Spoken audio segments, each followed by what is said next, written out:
Welcome everybody, and thank you so much for coming tonight. I'm so excited that we're publishing and launching the wonderful Nikhil and Jay books tonight with author Chitra Soundar and illustrated by brilliant illustrator Sophia. It feels as if these are important books for us on our journey towards diversity and inclusion, but they're also just great stories, really good fun. I just thought I'd mention that the inspiration originally for us to do this series came because we published Nikki Daly's Lolo book set in South Africa, which I love. I've got a very soft spot for that series and for that reading age level, and really wanted to do something with a British Asian author, and thought that Chitra would be the absolute perfect person. And luckily for us, she was interested in doing it. And I think the stories are authentic, funny, charming, and perfectly matched by Sophia and their quirky illustrations. So I can't wait to hear Chitra talk more about the background and the stories. And as ever, thanks so much to Nikki, our wonderful host, who always asks such insightful questions. So over to you, Nikki and Chitra. Thank you very much. Thank you, Janetta. Don't thank me when my printer suddenly starts clunking away on it. I hope you didn't hear that, everyone, but if you did, I've killed it, so it won't work anymore this evening. It just has a mind of its own. And welcome to this launch here. We're going to hear from Chitra shortly about the background to the stories. Let me just, okay. And she'll be treating us to a reading as well. We're then going to have a conversation about different stories in both of these collections. And of course, as always, there'll be plenty of opportunities for question and answer. And Chitra's so interesting. So the more questions we have, it's our real opportunity to hear from her. Can I just say, if you're not familiar with these sessions, do check your menu bar, which should be at the bottom of your Zoom screen. And if you have any questions throughout the event, if you put them into the question and answer, the Q&A, and not the chat, because we'll be taking the questions from the Q&A. My colleague Caroline will keep an eye on the chat, and if necessarily, will alert us if the questions are going into the chat instead of the Q&A. So that's going to be the structure of the event this evening. But before we do, an introduction to Chitra herself. Now, shortly before the world changed, I don't know if you remember this, Chitra, but I met you in London and we recorded a podcast. It was a podcast about Indian stories and storytelling. And it was a fascinating conversation. In fact, you can hear the podcast if you want to. I found myself in awe of Chitra's broad knowledge of myth and folktale and her commitment to telling these stories for children. It was also very illuminating to hear her talk about making stories accessible in a cultural context that's different from the point of origination. Like many writers, Chitra understands how important her work is and thrives on her engagement with children and the professionals who work with them. Now, before becoming a full-time writer, Chitra worked in information technology for the banking sector, and I can only imagine that it was a more lucrative occupation. But we're so grateful that she followed her heart and has enriched so many homes and schools with much needed stories that reflect the heritage of the South Asian diaspora. Today, though, we're talking about contemporary stories in a distinctly British setting. As we celebrate the recent publication of 2 books about siblings Nikhil and Jay, I'm really delighted to be welcoming Chitra. I wish we were all together in person so that we could eat Granny's sago payasam, Payasam, but perhaps you'll be able to make your own later because there is a recipe in the book. I'm looking forward to hearing more about this and to other things too. So hello and welcome, Chitra. Vanakkam, everybody, and that's hello in my language, Tamil. And I hope, Nikki, if you don't mind, we'll ask everybody to share their greeting in the chat in whatever language they know, whether it's their own or another one they've learned. So thank you for having me. It's brilliant to be talking to you. I remember that conversation we had at the South Bank talking about myth and epic and folktale. And this particular series is completely opposite of that because a lot of it has been borrowed from my own family, stolen like a magpie from my family. I'll be very, very happy to tell you all the background, the secrets behind the sauce. Brilliant. Well, it looks as though we've got one person who's, I was ready prepared with mine. So I said yasas, which is Greek. So please do say hello, everybody. Say hello to each other. It can be in English or Welsh or Scots or indeed any other language you know that doesn't have to be English necessarily. We're just interested to look at the huge wealth of languages that this audience has some knowledge of, even if it's just hello. So let's start then. I think let's start at the beginning. As I said in the introduction, we have known you as a writer and storyteller of traditional stories, but this year you've produced these contemporary stories, the Nikhil and Jay series. And I think a good starting point would be to hear from you about how this new series came about and why you believe they're needed. So I wanted to write stories for children who are born here and children who are from my background. Specifically like my nephews, they are Anglo-Indian. Their mom is my sister. The dad is from Stoke, up near Manchester. And our family is completely blended in the heritage. We're very, very close. Both sides of the families are very close. My parents visit and they have visited India, and a lot of that I couldn't see in books. I couldn't see it for that age group where they are going from picture books into wanting to read on their own, but not too difficult to read on their own. And these little tiny moments of life. For me, as a writer, I love this age to write because a lot of the times my brain operates at 7 or 8 year old brain. So for me, this is the age when they are discovering life, but within the safety of family. They are still doing things with their mom and dad, with their grandparents, uncles and aunts. They're not going away on their own or things like that. Even if they are doing school trips, there's parents in some of accompanying them. And a lot of it comes back to seeing how far something will stretch, understanding your limits. And for me, this age is very fascinating. So I wanted to write. And one of the stories I'm going to read today was the first story I wrote for my nephew, because he used to say when he was 4, he was so independent, the younger one. And he kept saying, me do it. And he wouldn't let anybody do things. And he wanted to do everything by himself. And he wanted to be a grown-up very quickly. And I wrote this story, and that's around the same time Janetta was asking me if I wanted to write for this age group, similar to the Lolo books, but set in Britain for British Asians. And I said, yes, I have the perfect subjects to write about.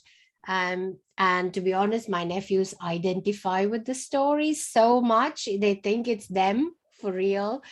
And I remember the other day, my younger nephew came to me and said, are you older than my dad or younger than my dad? And I said, I'm older than your dad. He said, so you're the oldest in our family? I said, yes. He said, I'm the youngest in the family. I said, yes. And he said, but only until Uncle Shiva's daughter Meera doesn't come. I said, what do you mean? He said, it's in the book. So I think for him, reality has merged into the book. So he actually quoted from the book as if it was reality for him, which is hilarious. They actually quote back from this book regularly to me. Oh, that's really sweet, isn't it? Must give you a lot of joy. So we've talked a little bit about how, it's partly to do with representation, but there's also something very important that you've also said, and that's about producing books for this age group. And they're not as numerous. And it's really important that we throw the spotlight on this type of book to make sure that there are enough there so that people do see themselves. They're more coming through in picture books and in older fiction, but still some way to go. And you're leading the way, really. Thank you. I think it's important because you can't expect a child to go from picture book into middle grade. They do need that intermediate understanding, but also the confidence to read, but then the feeling of achievement that they've actually finished a book which is bigger, which is as similar to what others are reading or older children are reading. So I think for me, it's the perfect age to write for. And there are so many stories to tell for this age. Mm. We'll get on to some of those stories in a little while. But first, it would be really lovely to see the real family, or at least some of them, that have inspired your stories. Yeah, I'm not showing any of the children's photos because their family have a media ban. So the children themselves don't like to be. So I'm going to show you the inspiration for, I don't know, I think that I did something wrong. Give me a second and now I'll share again. Okay, so that should work. So these are some inspirations. So this is me, the baby is me. If you see, they've left me on a table and gone away to take the picture. No health and safety then. I don't think there's enough health and safety now. But I grew up in India in a joint family. That's my grandmom on that other picture on the left. The glasses, that's my grandmom. My mom is on the other side. My aunt is in the middle.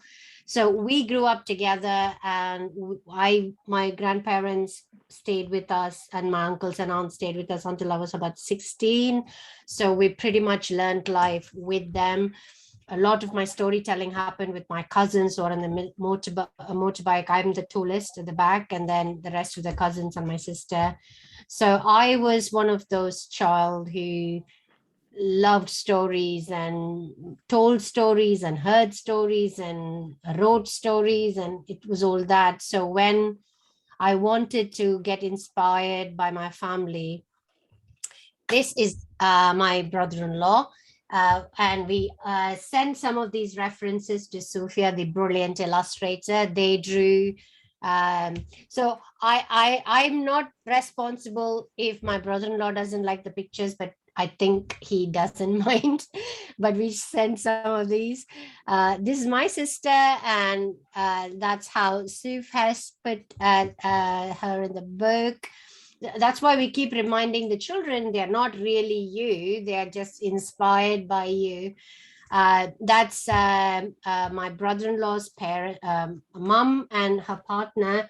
Mom sadly passed away last December. I would have loved to give her a book before she passed away, but it was very sudden, and I was in India and she was here. It was really, really difficult, but I'm sure she would have loved to see herself in the book.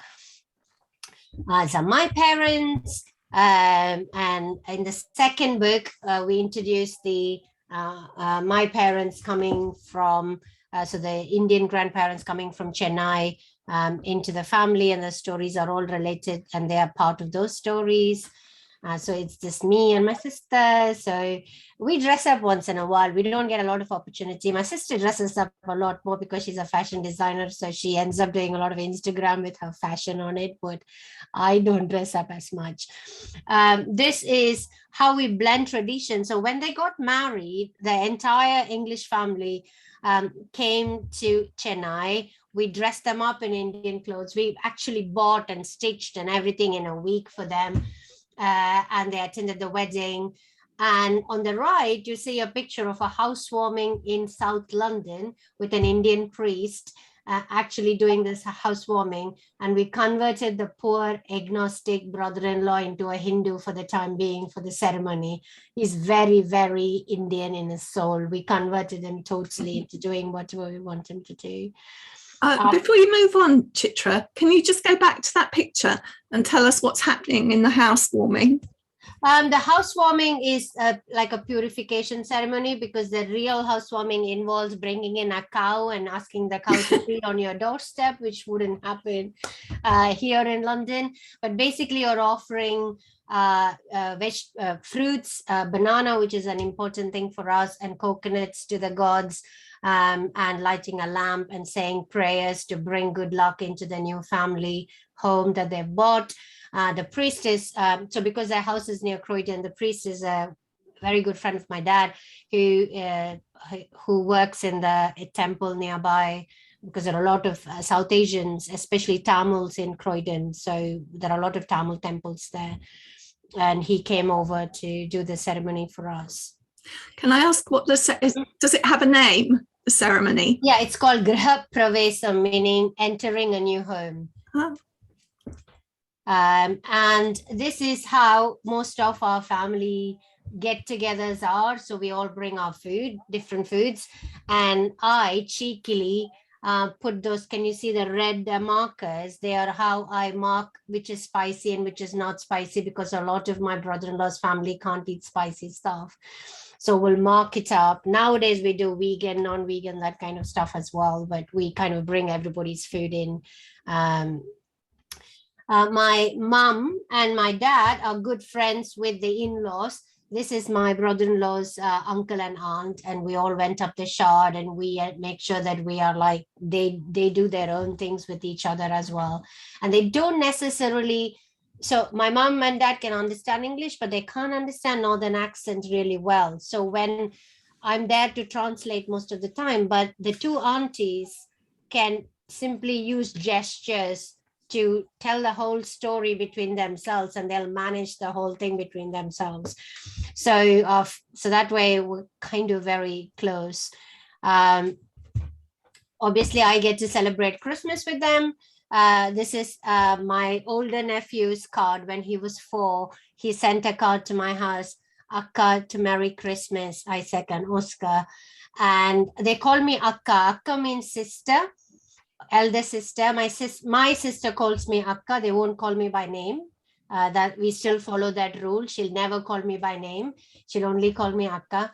And the kids call me Akka instead of auntie, simply because they learned that word first, so they still call me that. So this, and this is our traditional twice a year lunch. The northern family comes down to London, and we go for a big Mexican meal always. So we go, so we do that, and that's kind of what I wanted to share. All of the stuff we do, the stories were in some ways inspired by how we gel as a family. I just wanted to say before we leave language, you talk about your nephews calling you Akka. And of course, while we're talking about language, there are examples of Tamil words throughout both books. But of course, there are words in English that have been acquired from Tamil. And I was just thinking about this and looking it up today. Ginger candy is from Tamil. Obviously curry, we might not be surprised by that, but cot, pagoda, peacock, hot toddy, these are all Tamil words. Yeah, there are loads of Tamil words and a lot of words that were butchered, which just annoys me too much. But there are a lot of words that have been used really badly in English. But yeah, there are lots of words in English which came from Tamil or Hindi from the north as well. Yeah. So I wonder whether it would be a good time, now that we've introduced us to your real family, to meet the fictional family that your nephews think are real, Nikhil and Jay. So you're going to read us a story. Yes, I'm going to read from Nikhil and Jay Save the Day, the first story called Me Do It. Me Do It is a story which is the first one I wrote. So I thought that'll be a good one to read. Will we have time for the whole one? It's not a very long story, but I'm just wondering, do you have time for the whole thing? I think we have time. I'm not sure it would make sense without having the ending, really. So okay, let me get on with it then. Nickel liked to climb the apple tree in the garden. So did Max the cat. Jay tried to climb behind them, but the lowest branch was too far away. I want to climb too, said Jay. You'll have to wait until you're taller to climb with me, said Nickel. Jay went back inside. He didn't want to wait. I want to be taller now, he said. After breakfast, Nickel took his bike to the park for a ride. Max the cat sat in the basket with Nickel. Jay couldn't pedal very fast. Stop, he shouted. Nickel turned back and said, You'll have to wait until you're older to catch up with me. Jay stopped pedaling. He didn't want to wait. I want to be older and taller now, he said.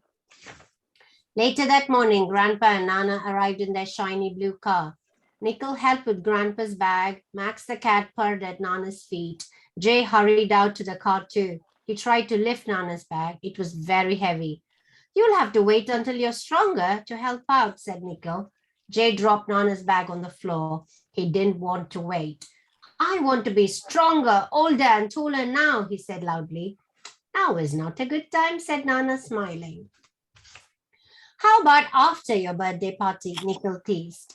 Jay smiled. That was a good idea. He'd be stronger, older, and taller after he blew out the candles. The birthday party was that afternoon. Everyone was busy getting ready. Grandpa and Appa were hanging balloons. Me do it, asked Jay. You can't reach it, said Grandpa. Maybe when you're taller. Nana and Amma were making lunch. Me do it, asked Jay. The stove is hot, Jay, said Amma. Maybe when you're older. Nickel was arranging chairs in the garden. Me do it, asked Jay. They're heavy, said Nickel. Maybe when you're stronger. Jay didn't like this one bit. I want to be stronger, older, and taller now, he said loudly. Now is not a good time, said Nana, smiling. How about after my birthday party, asked Jay. It was almost time for the party to begin. Amma brought in the cake, Appa lit the candles. Jay was ready to blow out the candles. Me do it, he said. Of course, it's your birthday. You must do it, said Appa. Jay smiled. Then he huffed and puffed at the candles. Everyone clapped. But all the candles hadn't gone out. Some were still flickering. Me do it again, said Jay, huffing and puffing once more. Everyone clapped again. But some candles still hadn't gone out. Jay's eyes filled with tears. Even though it was his birthday, he didn't feel taller or stronger. Isn't now a good time? He asked. Nickel came closer and asked, We do it? Jay nodded. On the count of 3, said Nickel, and he counted 1, 2, 3. They both huffed and puffed together. All the candles went out and everyone clapped loudly. Jay looked up at Nickel and smiled. Time to cut the cake, said Amma. We do it, said Jay. Nickel and Jay cut the cake together and shared a slice.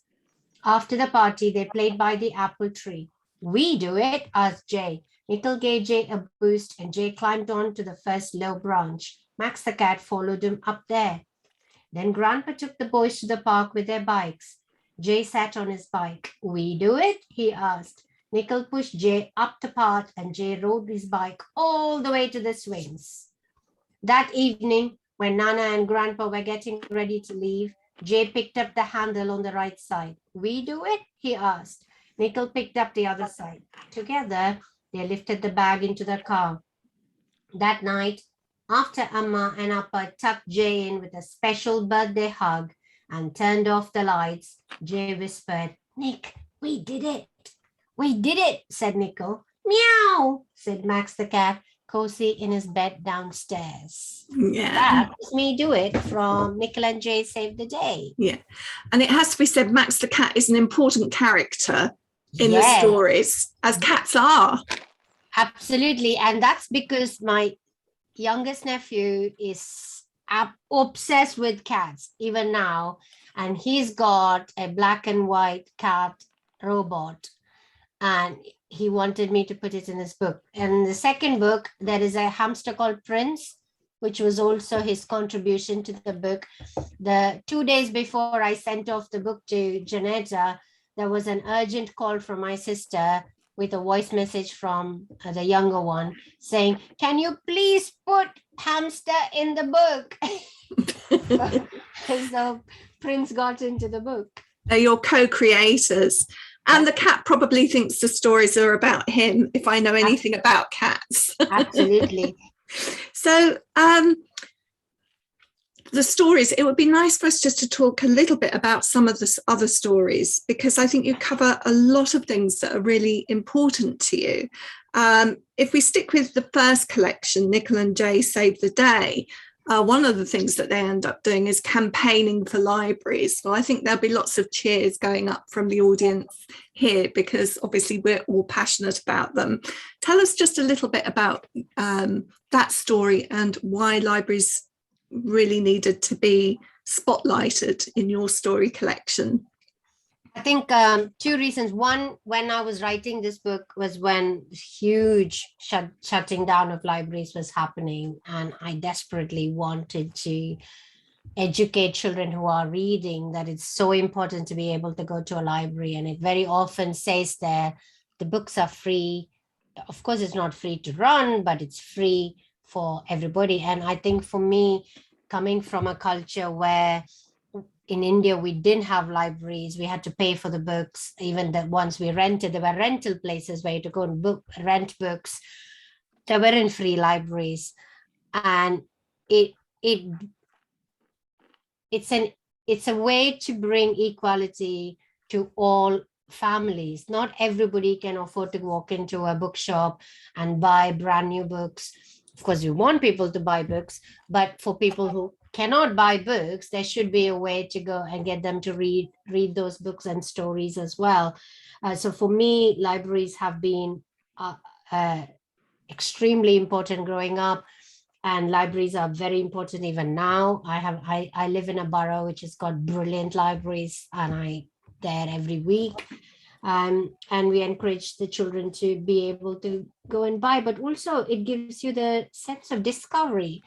Librarians have much more understanding of the various books available, the new authors, the new topics, the various subjects you can read about. And a lot of parents are struggling, especially now. They have no time. They have looking after children and working everything from home and things like that. You do need somebody else who knows about books to tell them, borrow this, you might like that.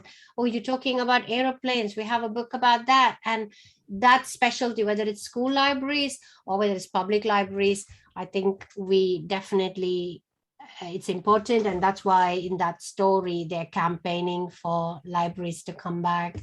And that's why the story happened.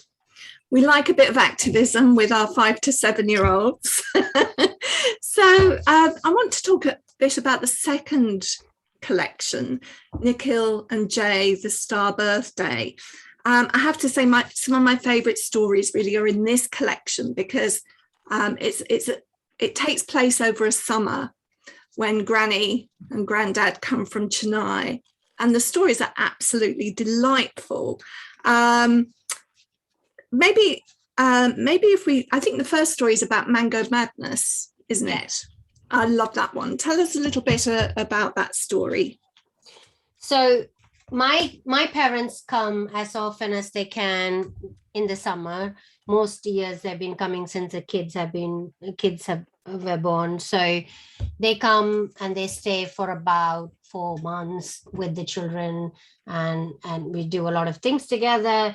And Mango Madness came from a photograph I took when we took the older nephew back to India when he was one year old. We took him for his first birthday, and we gave him a mango, and mango is not supposed to be eaten in chunks like they sell in your supermarkets. We don't cut them up and eat them like that. We rarely eat them like that. We take a whole mango, we suck out the juices, it goes everywhere, and we eat the skin, everything. We gnaw on the pit until there's no more flesh left on it. And that's how we eat mangoes. And we have we have 2 mango trees back in India, so we're always having mangoes in the house.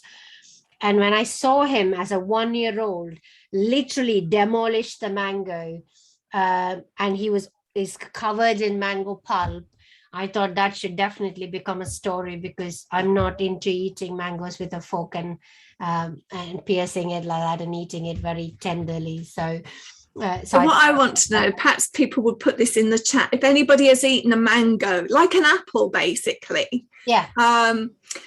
I'd love to know if any of our audience have actually eaten a mango like that. I mean, the children in the story go and eat it in the bath because there's so much juice dripping everywhere. Is it because the mangoes are better in India, or can you do it with the mangoes you can get here? No, you get them here. So you get Indian mangoes, Pakistani mangoes, Thai mangoes here. You get all of it, South African mangoes here. The juicy ones are, you can smell them a half a mile away. So if you go to the shops, they're golden orange. And if you take them near your nose, you'll be able to smell them really strongly. And those are really juicy. And they shouldn't be hard to touch. A lot of people buy the harder ones here because they go nice in the salad. Especially if you're making a Thai salad, then yes, you will use the slightly the unripe one. But we eat the unripe ones as pickles, as sides, as lots of different things. There's a dessert as well from that, which my dad loves. But the eating mango are usually very juicy. We'll give everybody a plate and it's still spill. So I'm going to go off to my Indian supermarket and look for these juicy mangoes. And it's going you live in East London. Come on, go to East Ham. You'll get boxes and boxes of it. It's going to really change my mango eating habits, I can tell you. And I love the fact, that so many people now, especially if they live in cities, are going to have access to all kinds of supermarkets, Polish, Indian, and you introduce not just the mangoes that we all know, but lots of more unusual fruits, vegetables through these books. If I was in school, I'd be taking the children off on a visit. I'd be doing my risk assessment and we'd be going to look, we'd read these stories and then we'd go off to the supermarket. I would hope so. I mean, I wanted these to inspire even children telling their parents, come, let's go to an Indian market and see whether we can find these vegetables. It's a way of understanding where your food comes from, but also what kind of foods are available and different types of things that people eat. For me, it also takes away the you factor, because I used to be really worried about eating Indian food at work. Because I didn't want people to be moaning about it. And I think that will, and in fact, I wrote a story for the Times about it as well. It's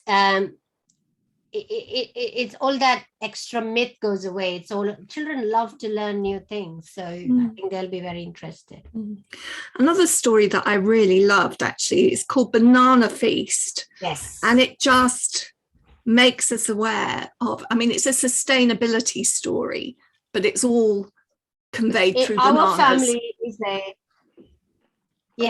it's banana sustainability and kind of and recipe, so many different things in it. And our family is all, we are practicing sustainable people. My brother-in-law is an activist for supporting climate action. And my sister is a sustainable fashion designer, so we're always talking about ways to improve sustainability. So the children learned early on that plastic is peril. They keep repeating it to me all the time. So I have to keep reminding them that some of the plastic in my house came way before they were born. And I wanted to kind of, and a lot of children, I go into schools, a lot of children are aware of this and want ways to deal with it. And one of the things I learned, and as the various things that are my grandparents did, or the old Indian ways, are extremely sustainable because they were also cheaper to do. You don't have to buy stuff. So we always had banana plants in the house because it's holy. So we use it for festivals. We eat on a banana leaf on special occasions like New Moon's Day and Full Moon's Day and stuff. We eat on a banana leaf. So we always had banana, and every banana tree, we use every part of it. We use the stem for cooking, we use the leaves, and then so the inner stem is the one you use for cooking. So the one outside, the stem that there is a covering on that, and that can be dried and stripped into threads, and people use flower garlands and everything using those threads. And then the leaf is used, the fruit is used, the flower is used for cooking, all of it is used. And banana plant is the only one where if you chop it halfway through and use the stem above it, it'll start growing from where you chopped. It's a giver. So I wanted to somehow talk about that in the story, and also link it back to then packing the food in banana leaves and taking them without using plastic as your container. It's interesting, isn't it? Because we can't easily grow bananas here except in a hothouse. And when we get them, often we just get the banana, what we think of as the banana fruit. And I bet not that many children, unless they have been fortunate to go to a supermarket that specialises, they won't have seen necessarily it growing with all of those parts. But, you know, banana leaves just great for wrapping food in and taking it away. I've got a couple of questions. I hope there are more coming through. We'll come back to some of the other stories. Hopefully we'll have time to do that, but let's hear what some of the questions are as well. So Laura Ovenden asks, do the books have a glossary, or are the Tamil words understood from the context? The answer is both. So 99% of the time, it's all explained in context so that you don't have to then go find a dictionary to be able to do that. But I also, Janetta kindly gave me an extra page, so I thought I'll put a glossary at the back. So that also includes all of the words that I use, so you'll be able to check them out as well. That's why we included the recipes as well. And I think it's basically phonetically consistent, isn't it? So you should be able to pronounce them from reading them. Yeah, mostly because Tamil and Hindi, many of the Indian languages have 13 vowels, so we are used to writing them phonetically. When we write in English, we do the same. Another question, thanking you for your wonderful work. The transition from early to transitional reading is important. Maybe there's an issue with these terms. How can authors and publishers be encouraged to write more quality texts for this vital stage? I think it's something we feel passionately about. Absolutely. This is an age I love to write for, and I wish I could write more for this age, because they also like series, they like characters, and then you build on more and more stories for the same characters. And there was a period around 2015, there were lots of books coming in this age, and then it stopped. Different people do it differently. So these are a very good black and white, looks like they have transitioned from picture books and they feel confident reading this, and the stories are very short. Like I read it in less than 10 minutes. So it's for a child, it might take 30 minutes to read, and they have a sense of achievement. You can read them in class. The biggest reason you're not finding them enough, even though they are being published in some like Janetta publishes, I think Walker Book does, I've done some with Walker Books, is because the bookshelves in bookshops and libraries need to be separating early fiction and young fiction, which doesn't happen all the time. I think even my library, all fiction is in one place, and that kind of, these books are thinner than the middle grade, and they get kind of squished into spaces. And bookshops, again, the same. But also because I think somehow there's a perception that these don't sell. So there is not a lot of publicity for this. So we do need more people talking about it, more people asking for it. If you go into shops and highlighting it, and prices wouldn't hurt. That's the same thing with many of the big awards. When they say children's books, they're talking about middle grade fiction, or they're talking about picture books. They're not talking about the in-between stages. And identifying that as a separate category will definitely help. We do want to give a shout out to Alligator's Mouth, because they have initiated a prize recognising that these books often slip down a gap. You don't see them on a Carnegie shortlist. Yeah. So we have to give the shout out to them for acknowledging that. Yes. And having a prize. And this is the ideal length with episodic stories in it. As you say, characters that you can revisit, really important. They were doing this a while ago, although the books are more difficult, but things like Paddington were always built on short episodic stories within a bigger collection. And I just think it's, like you, I think it's really important. We've got another question, and then we can hear about a couple more stories, I think. Oh, so it's just somebody saying an award is necessary. Yes, of course it is. So please do add awards. Yeah.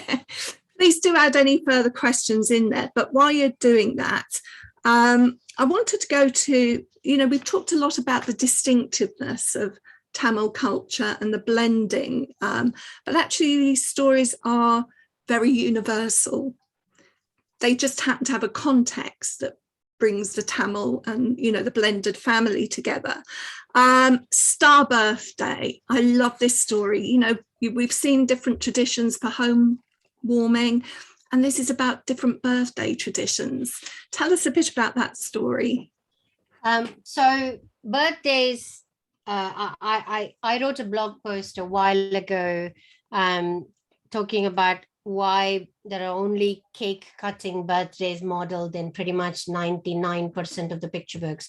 There's one picture book I found which had another tradition. There are a few Mexican ones in America where they do have different tradition. There was completely nothing anywhere else. And our birthdays are always celebrated on the Tamil calendar, which is a lunar calendar. So there is, on the day you were born, on the lunar calendar, there is, every day has a name of a star, and that star is noted down, and that's your birth star. And a lot of people are named after their birth star, like me. My birth star is Chitra, so I'm named Chitra. And I tell this story when I go into schools. I talk about how my name came about and what is my star birthday, and then my English calendar birthday, and how I celebrated twice. And I wanted to show that in the story, because in the first book we have Jay's Western birthday, which is celebrated with a cake. And I wanted to show Nikhil's birthday in this book as a Indian birthday, because the grandparents are there, and how we celebrated, because Indians and Chinese, we don't give like presents wrapped in stuff. We give money in an envelope. Chinese obviously give them in red envelopes, beautiful red envelopes, and Indians give them in brown or white envelopes. And they'll put, and the money has to be an odd number. So it has to be 11 pounds or 51 pounds or 101 pounds. It can't be an even number. And you always celebrate with a pudding that's homemade. Usually payasam is a milk pudding. So it's a runny, and it's drunk from glasses. So we put them in steel tumblers and we drink from that, or in a cup, and then you can do it with a spoon if you want. And everybody has got a favorite for what goes into the payasam. And I wanted to show from the beginning how the children discover in the almanac where their birthday is and what their star is, and then going on to then doing the actual celebration and helping out with the cooking. That's how I learned cooking. I used to sit on the kitchen counter with my grandmother, and then she will use the spices and I'll know what she's using. And then I just learned cooking and I was able to cook after that. So I did some of that. And I put in my favorite payasam, which is sago. My sister's is vermicelli, so I put sago in it. And that is another introduction to different things, like sago is tapioca, and what does that mean and where does it grow?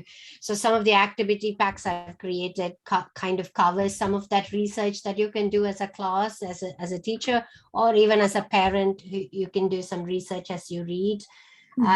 So it's more that it's a home celebrated birthday thing.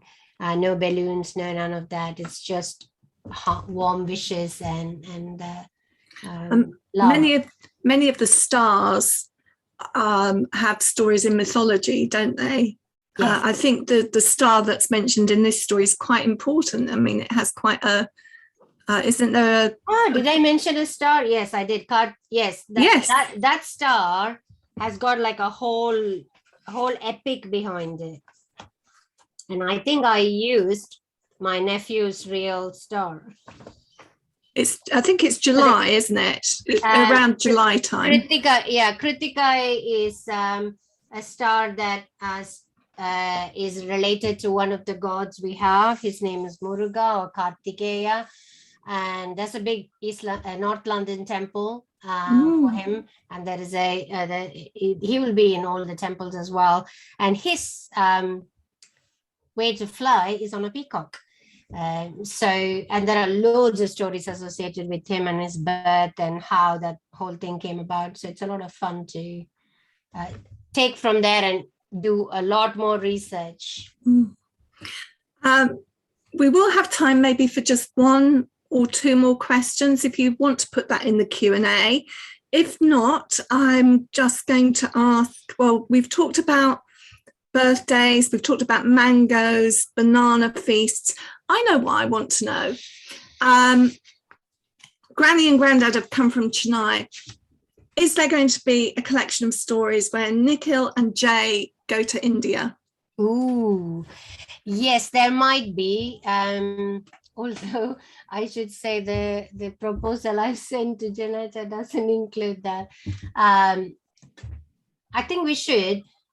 We should do some of that for them to be able to experience India and the festivals there and do different things and discover different things, because one of the things that they will discover is the world is completely different there in terms of how many people are there and how the roads are and how the facilities are and things like that. Yeah, it'll be fantastic. I do want to at some point think up lots of other interesting stories for them. Brilliant. So have we got any more questions coming into the Q&A? At the moment, we haven't. Do you want to tell people a little bit to finish up about the activity packs and where teachers can get hold of those? Sure. I can. So for each book, I've done one activity pack that you can use in a classroom or at home. Those activity packs involve a little thread from the story and allows the child to imagine a bit more. So some of them are writing activities, some of them are drawing activities, some of them are research activities to go and find out more, and they'll help both teachers shape and how to use the stories in classrooms, but also help children kind of engage with the story. Like, for example, make your own library card, or there is a story about Granddad telling Nikhil and Jay how to write a letter to him, and there is a design your own stamp based on the stamp museum has an activity. So I created an activity of design your own stamp. So these are different ways by which they can then I